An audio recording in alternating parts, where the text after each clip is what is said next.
다니엘서의 전체 주제는 역사의 주관자는 하나님이시다, 이렇게 이야기할 수 있을 것 같아요. 모든 역사를 주관하시는 하나님이 우리의 아버지라는 그 사실 앞에 우리는 삶에 여유가 생깁니다. 어떻게 흔들리고 또 여러 가지 삶에 내 뜻대로 되지 않는 일들이 일어난다 할지라도 결국은 합력하여 선을 이루신다, 이런 것들을 역사의 주관자이신 하나님을 통해서 우리가 얻게 되고 위로받는 신앙이라고 할 수 있을 것 같습니다. 풀못불에 들어갔는데도 1000도 이상이 넘는 용광로, 풀못불에 들어갔는데도 살아나온 사람들의 이야기, 사자굴에 던져졌는데도 사자가 입을 닫고 오히려 사자가 개처럼 그 사람과 함께 동거하는 이런 모습, 그리고 다니엘의 평생의 습관적인 기도의 모습, 참 많은 것들을 보여주면서 오직 하나님을 신뢰하는 자는 역사의 주관자이신 하나님께서 쓰신다, 이런 모습을 다니엘서가 보여주고 있습니다. 오늘 읽은 이 본문은 아주 짧지만 굉장히 중요한 내용을 보여주고 있습니다. 다니엘은 뜻을 정하였다. 그래서 왕의 진미와 그의 마시는 포도주로 자기를 더럽히지 아니하리라 결심을 했습니다. 그리고 이 결심, 뜻을 정한 결심을 환관장 아스부나스에게 이야기를 했더니 하나님이 역사하셔서 환관장에게 은혜와 긍휼을 얻도록 해주셨다라는 아주 짧은 내용의 말씀인데, 한 사람의 인생 속에서 아주 결정적일 수 있는 사건이 있을 수 있어요. 그런데 이게 결정적인 사건이 아니라고 본인은 느껴요. 그런데 이것이 정말 결정적일 때가 있어요.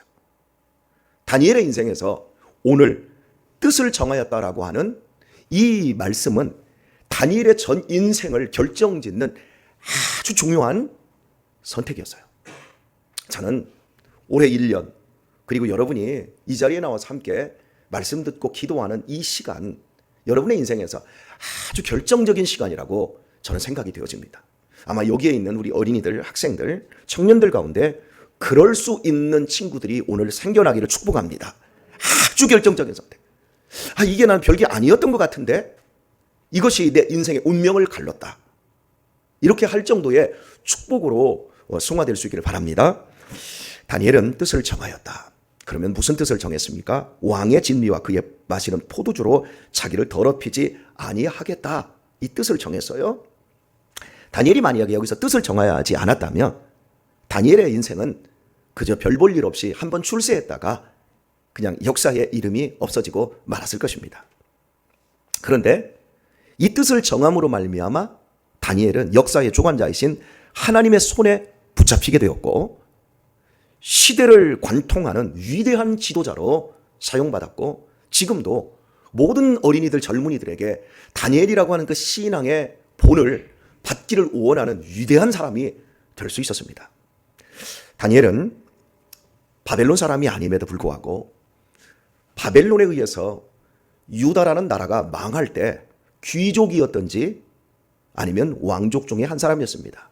대부분은 왕족이라고 생각을 합니다. 여하튼 간에 나라가 멸망할 때 아버지 엄마는 모두 죽임당하고 개처럼 이 쇠사슬에 묶여서 바벨론까지 1000km가 넘는 그곳에 질질 끌려서 이제 잡혀왔어요. 바벨론 도성에 잡혀왔는데 바벨론이 전 세계 31개 국가를 점령했던 어마어마하게 큰 대제국이었습니다. 그런데 이 바벨론이 머리가 얼마나 좋냐면 바벨론이라는 나라를 통치할 때 이 자기들이 정복한 나라에 아주 뛰어난 젊은이들, 인재들을 다 왕궁으로 끌어들입니다. 왕궁으로 끌어들여서 거기에서 바벨론의 우수한 문화, 바벨론의 그 위대한 문명, 이런 것들을 그들에게 가르치는 거예요. 가르쳐서 너희들 얼마든지 여기서 출세할 수 있다. 그러니까 너희들이 공부만 열심히 하면 모두 등용시켜 줄 테니까 한번 열심히 해봐라, 기회를 주는 거예요. 그럼 이 젊은이들이 열심히 공부해서 그 땅에서 장관도 되고 그 땅에서 총리도 되고 다시 고향 땅으로 돌아가서 그 땅에서 친 바벨론 그 정책을 펴는 이런 지도자가 될 수 있었어요. 그래서 바벨론이라는 나라의 이 정책의 기조가 나중에 로마라는 나라가, 해가 지지 않는 로마, 이 로마라는 나라를 만들 때 로마도 정책을 이런 식으로 썼어요. 무조건 적의 나라는 막 죽여버리고 다 뭉개버리는 것이 아니라 거기서 아주 뛰어난 젊은이들, 이 젊은이들을 뽑아가지고 바벨론화 시키고 로마화 시켜서 세계를 다스리게 하는 사람이 되는 거예요. 이렇게 되어지면 오늘 다니엘은 4절을 보게 되면 다니엘서 1장 4절을 보면 흠이 없고 아름다우며 모든 재주를 통달하며 지식이 구비하며 학문에 익숙하여 왕궁에 모실 만한 소년을 데려오게 하였고 그들에게 갈대아 사람의 학문과 방언을 가르치게 하였고 또 왕이 지정하여 자기의 진미와 자기의 마시는 포도주에서 그들의 날마다 쓸 것을 주어 3년을 기르게 하였으니 이는 그 후로 그들로 왕의 앞에 모셔서게 하려 함이었더라. 그들 중에 유다 자손 곧 다니엘과 이렇게 말하고 있어요. 자, 여러분, 이건 엄청난 기회인 거예요, 다니엘에게. 자, 세계에서 가장 그 학교 중에 들어가기가 어렵고 들어가기도 어렵지만 장학금이라든지 들어가면 장학금이라든지 모든 혜택 그리고 출세의 길이 확 보장되어 있는 학교가 있어요. 그게 영국 왕립학교예요. 이 영국 왕립학교는 영국 시민들 가운데서도 아주 뛰어난 귀족 집안의 젊은 자식들 그리고 대단히 총명한 사람들만이 어린 시절에 선발이 됩니다. 근데 왕립학교에 딱 들어가게 되면 그 사람은 이제 영국의 하원과 상원에 그대로 출세 직행하는 젊은이들이 되어져요. 여기에 들어가려고 뒷돈을 얼마나 많이 대고 얼마나 많이 치열하게 노력하는지 모릅니다. 옥스퍼드라든지 캠브리지라든지 1000년 이상 대학이 있는 대학이 있어요. 그런데 이 대학을 나와도 이 왕립학교에 들어가기가 힘들어요. 그런데 지금 다니엘은 적국에서 포로로 잡혀온 신세예요. 그런데 3년 동안 이 왕립학교에서 공부를 하고 잘 먹고 이 왕궁에서 먹는 음식으로 잘 먹고 3년 동안 훈련해서 이제 테스트를 느부갓네살 왕에게 받아서 너 우리 이제 왕립학교에 너는 이제 수재야.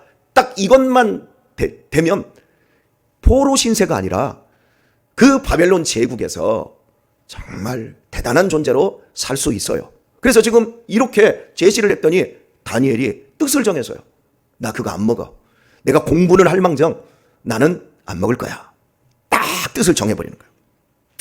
첫 번째는 음식, 기름진 음식 내가 먹지 않겠다. 왕궁 음식은 여러분 채식이나 하고 뭐 죽이나 주고 이러지 않겠지요. 날마다 최고의 음식으로 먹는 거죠. 여러분 전 세계에서 인재를 만들어내는 이 서양식의 교육의 첫 출발은요 체육이에요. 그래서 지금도요 이 영국의 왕립학교에 들어가려고 하면요 운동을 굉장히 잘해야 돼요. 운동을 못하면 이 운동이라고 하는 건 혼자 어떤 뭐 레슬링이라든지 이런 것들이 아니라 럭비 대부분 이 단체 운동이에요. 단체 운동을 통해서 체력도 기르지만 사회성을 길러요. 이게 첫 번째 기준이에요. 그래서 서양의 그 미국의 그 대학 시스템도 대부분의 젊은이들이 학과 수업이 끝나면 취미 활동으로 수영이라든지 다른 미식 축구라든지 여러 활동들을 해요. 그냥 막 공부만 잘하는 젊은이들 안 키워요. 그래서 이 건강한 몸에서 건강한 정신이 나올 수 있고 이렇게 인재를 만들어내는 이런 과정 잘 먹어야 돼요. 잘 먹고 힘써서 그 운동에서 살아남아야만이 이 바벨론 왕 앞에 설 수 있단 말이에요. 그래서 잘 먹인단 말이에요. 그런데 나 그거 안 먹겠습니다. 대체 네가 왜 안 먹어 이거? 이 포로 신세 너 인생 네 바꿀 수 있는데. 그리고 여러분 유다 백성의 대표로 뽑힌 사람이에요. 사드락과 메삭과 아벳느고와 이 다니엘은 유다 백성들 수천 명이 젊은이들이 끌려왔는데 수천 명의 젊은이들 가운데 4명 뽑혀가지고 여기에 들어갔어요. 그러면 여러분 같이 경쟁하려면 잘 먹어야 돼요? 안 먹어야 돼요? 잘 먹어야 돼요. 그런데 먹지 않겠다 이렇게 선언을 해버렸어요. 이렇게 되면 왕이 열받아버리면 야 에스더 시대처럼 저 유다 백성들 다 죽여버려. 지금 다니엘은 자기 혼자 출세할 수 있는 기회를 얻은 게 아니라 자기가 잘하면 자기 민족이 자기의 그 줄을 따라서 후손들이 계속해서 출세 등용문의 길을 열 수 있는 기회도 되지만 자칫 잘못하면 유다 백성들에게 큰 위기를 가져올 수 있는 이런 시점이에요. 그런데 나는 왕의 진미를 먹지 않겠습니다. 자, 그리고 두 번째, 나는 술을 그의 마시는 포도주로 내 자신을 더럽히지 않겠습니다. 절제하겠다 선언하고 있습니다. 여러분, 술은 목구멍으로 매끄럽게 넘어갑니다. 얼굴을 붉게 만들고요. 기분을 좋게 만듭니다. 그런데 저는요, 뛰어난 사람들 가운데 술 때문에 폐가 망신하는 사람을 많이 봤어요. 정말 귀해요. 실력도 대단해요. 근데 술만 먹으면 개예요. 그 술 때문에 건강한 몸 망치고, 술 때문에 인간관계 망치고, 술 때문에 부모 자식 간에 정말 힘들어지고. 자, 여러분, 우리 크리스찬들이 참 우리 한국 문화 속에서 음주, 담배 이거 금한 거 정말 잘한 거예요. 저는 우리 젊은이들 아무렇지 않게 술 먹고 맥주는 술이 아니라고 생각하시는 분들 아마 계실 거예요. 계속 먹으세요. 계속 먹어보세요. 어떻게 되어지는지. 그런데 끊는 게 훨씬 좋습니다. 유익합니다. 범사에 그것만큼 좋은 게 없어요. 일단 술을 안 먹으니까 돈이 세이브가 되지요. 술이 안 먹으니까 실수를 안 하지요. 술을 안 먹으니까 깨끗한 정신 가지고 있지요. 여러분 얼마나 좋은지 몰라요. 그런데 나는 들리는 소문에 우리 성도들 가운데 주량이 세다 이런 얘기를 제가 종종 들어요. 참 마음이 아파요. 그건 주량이 센 게 아니라 미련함이 센 거예요. 속히 뜻을 정하여 오늘 다니엘처럼 끊게 되기를 축원합니다. 우리 대학생들 이제 대학교 들어가죠. 가면 이제 술문화판입니다. 자유? 그 자유 아니에요. 방종이지, 미친 것이지. 진짜 자유는 안 먹고도 재밌게 노는 게 진짜 자유인 거예요. 자신이 없으니까 술을 먹는 거예요. 이 술 문제는 우리 한국 전 세계에서 가장 독한 술을 먹는 나라는 러시아예요. 근데 가장 많이 술을 먹는 나라는 대한민국이에요. 그것도 가장 많이 술을 먹는 사람들이요. 누굽니까? 젊은이들이에요. 막 쓰러질 정도로 먹잖아요. 그리고 한번 술을 배워버리면 거의 위가 빵꾸 날 때까지 다 먹어버려요. 이 패단. 다니엘이 뜻을 정했어요. 나는 안 하겠다. 그랬더니 다니엘에게 일어난 엄청난 일이 무엇입니까? 17절 볼까요? 하나님이 이 네 소년에게 지식을 얻게 하시며 모든 학문과 재주에 명철하게 하신 외에 다니엘은 또 모든 이상과 몽조를 깨달아 알더라. 왕의 명한 바 그들을 불러들일 기한이 찼으므로 환관장이 그들을 데리고 그 느부갓네살 앞으로 들어갔더니 왕이 그들과 말하여 보매 무리 중에 다니엘과 하나님과 미사엘과 야사랴와 같은 자 없으므로 그들로 왕 앞에 모시게 하고 왕이 그들에게 모든 일을 묻는 중에 그 지혜와 총명이 온 나라 박수와 술객보다 10배나 나온 줄을 아니라. 할렐루야. 예, 이렇게 자기를 철저하게 관리하고 절제한 이 다니엘에게서 보여준 건 10배 이상 지혜와 명철함, 뛰어남, 그 시대의 사람들, 어떤 사람들과 견조할 수 없는 이런 사람이 되었어요. 여러분, 영부영 대충대충 사는 크리스찬을 하나님이 복 주시고 쓰시는 법이 없어요. 항상 그 자기 일에 준비된 사람을 하나님이 쓰세요. 자기 관리를 철저히 하고 어떤 세상 조건에 휘둘리지 않는 사람, 어떤 조건에서도 자신을 지켜내는 사람을 하나님이 쓰세요. 그냥 이렇게 먹고 저렇게 마시고 이쪽에 성청 막 기분 맞춰주고 왕이라고 왕 앞에 나가서 온갖 아양 떨고 아부 떨고 내 직장 상사 앞에서 회식하면 크리스찬의 그 자존심도 내려놓고 온것 더 마시고 더 떠들고 더 춤춰대고 하나님께서 그런 사람 안 써요. 그냥 반짝하고 살지요. 다니엘의 그 출중함은 그가 뜻을 정한 이 시점에서부터 시작이 된 거예요. 다니엘의 그럼 인생을 한번 정리를 한번 해볼까요? 다니엘은 바벨론의 포로로 끌려갔어요. 15살입니다. 지금 뜻을 정했을 때가. 15살이면 우리 하은이, 우리 유신이, 우리 다준이 15살입니다. 뜻을 정했어요. 그때. 여러분, 나 하나님의 뜻을 모르겠어요? 웃기고 있어요. 뜻을 안 정하니까 하나님의 뜻을 모르는 거예요. 하나님은 각 사람에게 하나님의 뜻에 맞는 그걸 우리에게 주세요. 그럼 그 뜻을 정하면 되는 거예요. 정하고 선포하면 되는 거예요. 그런데 정하지도 않을 뿐만 아니라 선포도 안 해요. 정한 사람은 있을 수 있어요. 근데 선포를 하는 거예요. 왜? 부끄러우니까. 그런데 선포하기 시작하면 하나님께서 은혜를 더하여서 어떤 환경에서 그 일을 하신다니까요.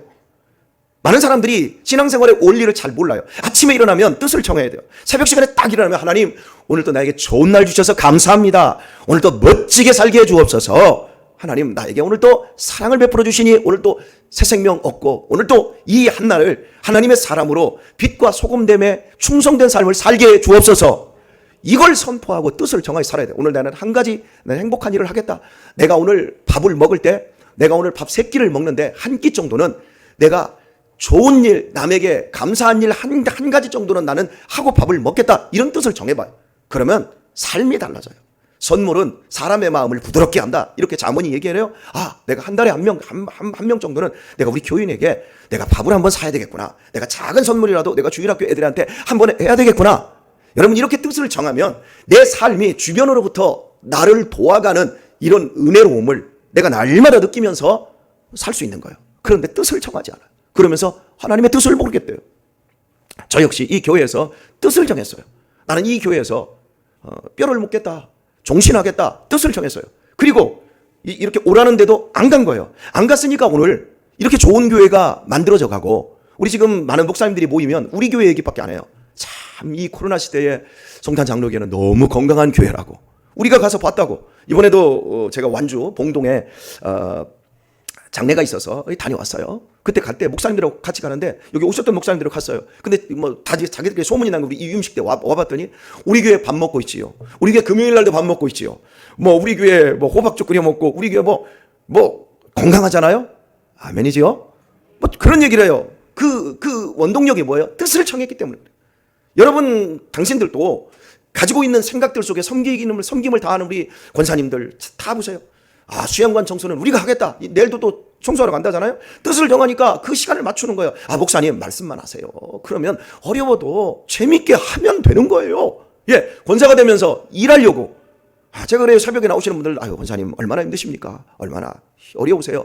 좀 쉬엄쉬엄 하세요. 쉬면서 나오세요. 안 나오시는 날도 있어야 돼요. 그래요. 그러면 목사님은 안 빠지시잖아요. 아니, 목사하고 저랑 같습니까? 저는 빠지면 제가 설교가 안 되는데 저는 이 일로 하는 거고 여러분은 그저 빠주셔도 돼요. 그래도 어떻게 그래요? 저는 즐거워요. 말씀 듣는 게 즐거워요. 이런 모든 것들이 뜻을 세우는 거예요. 그러니까 내가 어떤 뜻을 세웠느냐에 따라서 내 인생의 운명이 거기서부터 바뀌어버린다니까요. 그런데 이 뜻을 안 정해. 내가 무엇인가를 선택을 해야 되는데 그 선택하지 않으면 길이 나지 않는 거예요. 여러분 인생에 길이 안 보인대요. 여러분 왜 길이 없어요? 아무데로 가면 길이에요. 우리는 광야 앞에 있는 거예요. 그냥 가면 길인데 가지를 않는 거예요. 뜻을 정할 마음이 없는 거예요. 그러면서 안전한 길, 남들이 가는 즐거운 길, 그냥 가는 거예요. 오늘의 말씀을 맺도록 하겠습니다. 문화라는 파도가 어마어마합니다. 여러분, 문화 강국, 대한민국은 문화 콘텐츠가 아주 한류 열풍, 한류 문화. 여러분, 이 문화 때문에 실은 이 문화가 어마어마한 종교 형식으로 우리에게 다가와 있어요. 다니엘이 먹지 않는다라는 가장 큰 그 뜻을 정한 이유는 그 모든 음식이 우상에게 절한 마루둑에게 바쳐진 재물이거든요. 그래서 나는 하나님으로부터만 오는 것을 공급받겠습니다. 나는 그걸로 내 인생의 소망을 삼지 않겠습니다. 왕이여, 난 당신 앞에 서는 것이 당신이 나 같은 사람을 쓰는 것, 내가 당신에게 쓰는 것에 내가 목매달라 하지 않고 하나님께서 나를 세우셔서 당신 같은 사람을 하나님이 쓰시는 존재로 내가 통로가 되겠습니다. 다니엘은 그렇게 정한 거예요. 그냥 끌려가지 않겠습니다. 그러나 나는 역사의 주관자이신 하나님에게 당신을 끌고 가겠습니다. 실제로 다니엘이 느부갓네살을 끌어가요. 그리고 다니엘이 바벨론이 멸망해요. 멸망을 하는데 그 다음에 메디아라는 왕국이 생겨요. 그러면 적국의 총리 대신이었거든요. 메디아가 적국의 총리 대신을 등용을 또 해버려요. 왜? 너무 뛰어난 인물이니까. 그리고 메디아가 망하고 페르시아가 이제 패권을 잡았어요. 고레스 원년에 다시 그 나라에서 등용이 돼요. 이런 일은 없는 거예요. 왜냐하면 다니엘은 위에 사람들이 보기에 어마어마한 실력자였고 밑에 사람들에게 존경을 받는 위대한 인물이었기 때문에 그런 거예요. 이 모든 원동력이 그 시대의 문화 속에 있었던 우상 숭배를 멀리하고 뜻을 정하여 역사의 주관자이신 하나님으로부터만 힘을 공급받으려 했기 때문에 그런 거예요. 여러분, 이번에 이태원 참사 있지요. 156명이 죽었어요. 여러분, 그 골목에 300명 정도 들어가면 될 골목에 1000명이 넘게 들어가 버렸어요. 압사당하지요. 10만 명이 모였어요. 왜요? 할로윈 축제 문화 때문에. 할로윈 문화가 우리 가운데 어떻게 들어왔어요? 옛날에 어린이집을 중심으로 해서 할로윈 문화가 만들어지기 시작하더라고요. 우리 하영이 때부터. 그러더니 학원에서 할로윈 잔치를 하더란 말이에요. 이 귀신 섬기는 것, 이거는 문화라는 이름으로. 그러니까 문화라고 하는 것은 좋은 것이고 문화는 무조건 관용되어야 한다라고 하는 이 쓰잘데기 없는 생각이 우리 대한민국 사람들에게 있어요. 걔네들이 어린이 시절에 어린이집이라든지 이렇게 학원에서 할로윈이 슬그머니 들어오기 시작하더니 얘네들이 이제 소비 중심 세대가 딱 돼버렸어요. 그러더니 이번에 이 대형 사고가 터져버린 거예요. 오늘 우리는 다시 한번 우리 시대의 문화를 생각해야 돼요. 이제는 문화라는 이름으로 우리 크리스찬들의 영혼과 우리 크리스찬들의 삶과 교회를 다 무너뜨리고 있어요. 이제 우리 한국교회는 방주를 지어야 될 때예요. 여러분이 어제 성경 읽기를 하시는 분들은 죄가 관영하고 더 이상 죄가 참 사람들이 생각하는 것마다 악하다. 이제 죄가 관영해서 꽉 차버렸어요. 이제는 우리가 공격적으로 세상에 나가서 세상의 문화를 바꿀 수 있는 그런 시스템은 우리 한국교회가 이미 지나버렸어요. 도리어 한국교회가 이 내적으로 세속화를 버리고 우리 자녀들을 지켜내는 것조차 버거운 이런 지경에 와 있어요. 그래서 더 높은 장벽을 쌓고 세상의 거센 물결들을 막아낼 수 있는 이런 것, 이런 뜻을 정해야 되고, 우리 젊은이들이 신앙생활 하면서 세상을 안 나가면 안 돼요. 세상 속에 그리스도인이어야 돼요. 그러나 세상 속에 나갔을 때 여러분이 어떤 삶을 살게 될지 그 부분에서만큼은 여러분이 뜻을 정해야 돼요.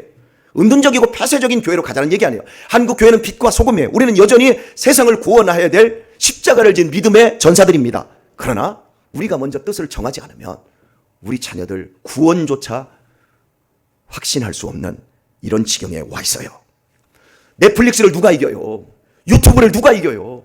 거대한 공룡이에요. 이제 이것이 우리의 영혼을 그냥 잠식해 들어오고 있어요.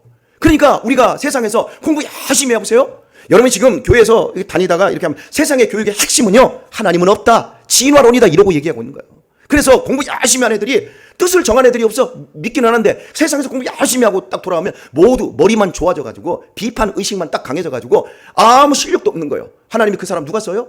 그렇게 열심히 진화론 공부 잘하고 세상에서 주는 대로 그냥 잘 받아먹고 뭐 회식하면 회식하고 뭐 흥청흥청 세상의 것들로 다 하잖아요. 그러면 그 사람이 공부 열심히 하고 믿음의 자식이라 할지라도 그냥 세상에서 사장님 수종 들다가 끝나고 마는 거예요. 내 삶도 못 사는 거예요. 하나님의 영광 고사하고 그냥 돈 벌다가 돈 세다가 죽어버리고 마는 거예요. 맨날 돈 걱정하다가 죽어버리고 마는 거예요. 세상 걱정하다가 죽어버리는 거 마는 거예요. 하나님께서 우리에게 그거 원하지 않아요. 문화를 들여다보세요.